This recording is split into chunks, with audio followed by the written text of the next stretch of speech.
Hello everyone, welcome back to the channel. मेरा नाम है शिखा और आज हम पढ़ेंगे अपनी क्लास 11 फिजिकल एजुकेशन का chapter test, measurement and evaluation in sports. बिना किसी देरी के स्टार्ट करते हैं। स्टार्ट करने से पहले 3 इंपॉर्टेंट चीज़ें। अगर आपको कोई भी डाउट आए तो आप मुझे इंस्टाग्राम पे फॉलो करके डीएम कर सकते हैं। और अगर आपको ये पीडीएफ चाहिए जिसके अंदर आपको नोट्स भी मिलेंगे, इंपॉर्टेंट क्वेश्चन भी मिलेंगे, प्रीवियस ईयर क्वेश्चन भी मिलेंगे, मतलब all in one combined PDF चाहिए तो वो आपको मिल जाएगी टेलीग्राम पर। थर्डली, अगर आपको रेगुलर टेस्ट सीरीज में पार्टिसिपेट करना है तो you can follow me on WhatsApp channel 2। तीनों के link, Instagram, Telegram and WhatsApp के लिंक आपको डिस्क्रिप्शन बॉक्स में मिल जाएगी। Make sure you follow on all the 3 platforms.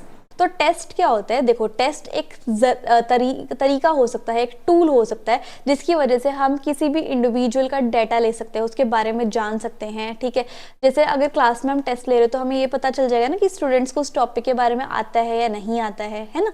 अब मेजरमेंट क्या होती है? ये एक स्कोर होता है जिसकी वजह से हमें पता चल जाता है कि अच्छा, इस बच्चे को इतना आता है इस टॉपिक में से, है ना। ये हमें स्टूडेंट्स के कैरेक्टरिस्टिक्स के बारे में बताता है, उनको कितनी नॉलेज है 10 में से, 100 में से, है ना, 50 में से, उनके अंदर क्या क्या स्किल्स है, एबिलिटीज है, इंटरेस्ट है। तो होता है measurement. Measurement is like a score. Evaluation क्या होता है? इवैल्यूएशन मतलब पूरे अच्छे तरीके से हमें अंडरस्टैंडिंग हो जाना, उसके एक बच्चे की प्रोग्रेस के बारे में पता चल जाना ओवरऑल तरीके से। टेस्ट और मेजरमेंट जो है वो इवैल्यूएशन के पार्ट होते हैं। ठीक है, हम जो है इवैल्यूएशन की हेल्प से जजमेंट क्रिएट कर पाते हैं कि वो जो बच्चा है वो किस टाइप का है, उसके अंदर क्या क्या कैरेक्टरिस्टिक्स हैं। अब इसकी इंपॉर्टेंस क्या होती है टेस्ट, मेजरमेंट और इवैल्यूएशन की? एक तो हम स्पोर्ट पर्सन को क्लासीफाई कर सकते हैं कि उसका अंदर कितनी एबिलिटीज़ हैं, कैपेबिलिटीज़ है, कितना लेवल ऑफ फिटनेस है। हम जो है स्पोर्ट पर्सन को सिलेक्ट कर सकते हैं उनकी कैपेसिटी के हिसाब से, एबिलिटीज़ के हिसाब से, स्किल्स के हिसाब से कि ये किस स्पोर्ट में अच्छा रहेगा, ये किस स्पोर्ट एक्टिविटी के लिए अच्छा है।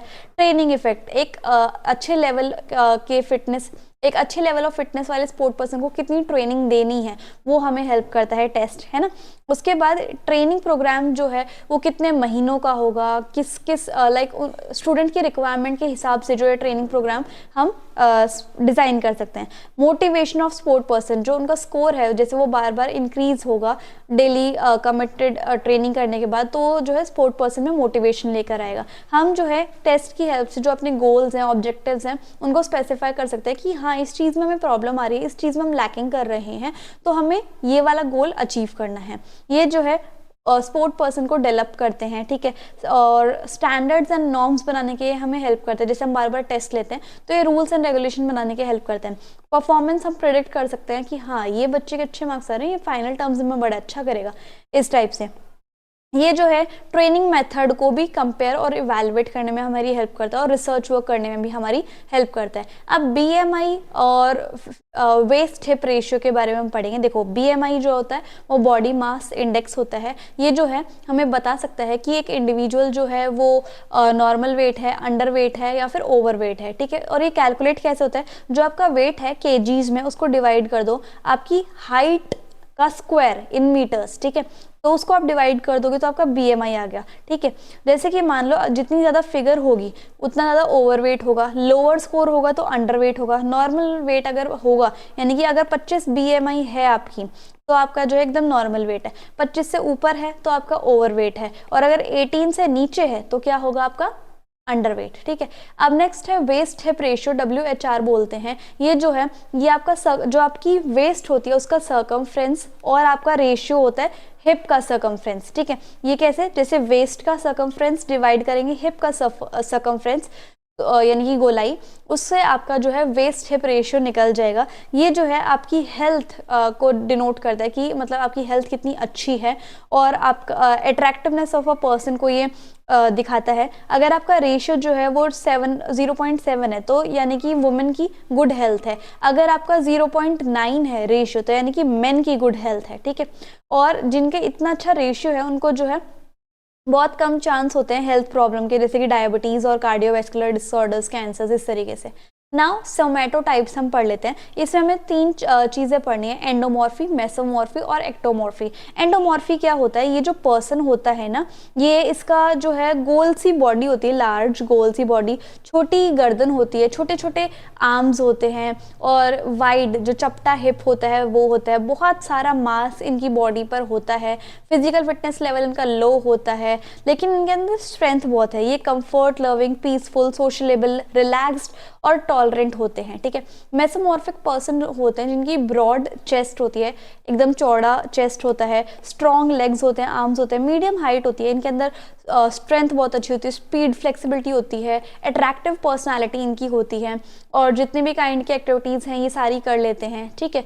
और ये जो है कॉम्पिटिटिव नेचर होता है इनका। एक्टोमॉर्फिक कौन से होते हैं, बहुत पतले से फेस के, पतले से होते हैं, नैरो, इनके पतले से शोल्डर्स होते हैं, चेस्ट होते हैं, हिप होते हैं, लेस फैट होता है इनकी बॉडी पे, इनके अंदर कम स्ट्रेंथ होती है, और ये एंडोरेंस एक्टिविटी को भी कम कर पाते हैं, ठीक है। बहुत ज़्यादा सोचते हैं ये, एंशियस होते हैं, और सेल्फ कॉन्शियस ये ज़्यादा होते हैं, ठीक है। Now the next is measurement of health related fitness. वो कैसे हम मेजर करेंगे, एक तो हमारे पास होता है anthropometric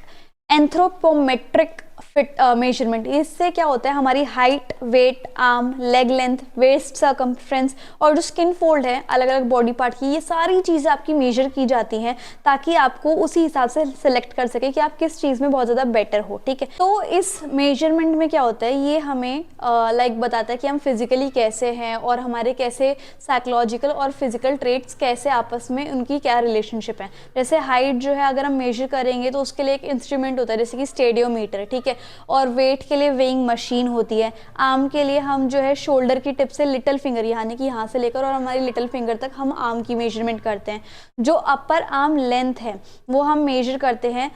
measurement should be done from shoulder to elbow, shoulder से लेकर हमारी एल्बो तक मेजरमेंट होता है अपर आर्म का, ठीक है। और before measuring it should be bent 90 degrees, ये मेजर करने से पहले 90 डिग्रीज बेंट करना है। लेग की लेंथ कैसे करोगे, outside the edge of centre of the foot to the upper edge of the hip, जो हिप की अपर एज है वहां से लेकर और जो आपके फुट का सेंटर है उसकी आउटसाइड एज तक हमें लेग की मेजरमेंट करनी है। और जो आपके स्किन फोल्ड्स हैं, जो स्किन पे अलग अलग फोल्ड्स आ रखे हैं, अलग अलग फैट्स आते हैं, वो भी हम मेजर कर सकते हैं, जैसे कि आर्म्स पे कितना फैट है, और सब स्कैपुलर स्किन फोल्ड, सप्राइलैक और abdomen skin fold, thigh skin fold, ये सब जो है आपको मेजर होता है। तो इसी के साथ साथ हमारा जो चैप्टर है वो फाइनली खत्म होता है। सो आई होप आपको वीडियो और एक्सप्लेनेशन बहुत अच्छी लगी होगी। So if you like the video and the explanation then please like, share, comment and subscribe the channel. Also follow on all the platforms. Thank you so much.